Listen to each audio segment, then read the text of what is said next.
Medusa, a name that echoes through the corridors of ancient mythology, conjuring images of a terrifying woman with snakes for hair, whose gaze could turn anyone to stone. But who was Medusa really?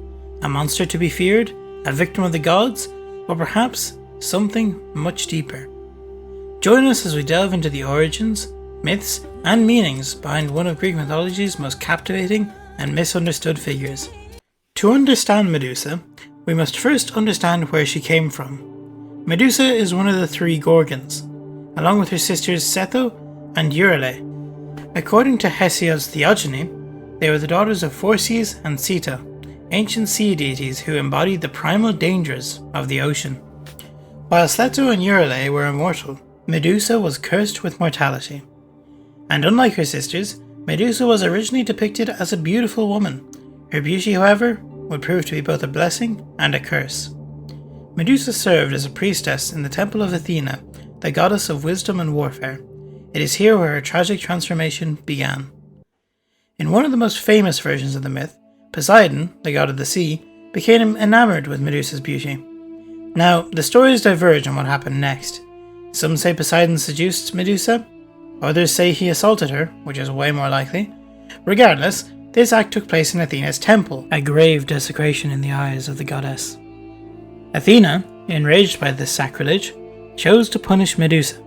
The beautiful priestess was transformed into a monstrous gorgon. Her hair became a nest of venomous snakes, her skin took on a greenish hue, and her gaze was given the power to turn any living creature into stone. From that moment on, Medusa was exiled to a remote island, shunned by both mortals and gods, condemned to live in isolation and fear. Medusa's story, however, does not end with her transformation. She becomes the target of Perseus, the son of Zeus and Danae. Perseus, sent on a seemingly impossible quest to slay Medusa, receives help from the gods themselves. Hermes gives him winged sandals, Hades lends him a helm of invisibility, and Athena provides him a mirrored shield. With these divine tools, Perseus ventures into Medusa's lair, where she and her sisters dwell among petrified victims. Using the mirrored shield to avoid her deadly gaze, Perseus approaches Medusa as she sleeps, and in a swift, calculated move, he decapitates her with his sword. From Medusa's severed neck sprang two beings, Pegasus, the winged horse, and Chrysaor, a golden-sworded giant. These offsprings were fathered by Poseidon, a reminder of Medusa's tragic ties to the god of the sea. Perseus then used Medusa's head, still potent with his petrifying power, as a weapon to defeat his enemies. Eventually, he presented it to Athena, who mounted it on her shield, the Aegis, to wield its power in battle. Medusa's story is layered with meanings that have been interpreted in different ways over the centuries. To the ancient Greeks, Medusa was a symbol of protection and a monstrous threat. Her image was often used to ward off evil. Her face graced shields and armour, and temples to invoke fear in those who dared attack them. But, beyond her role as a guardian, Medusa also represents themes of transformation, punishment, and victims. Her story raises questions about the justice of the gods.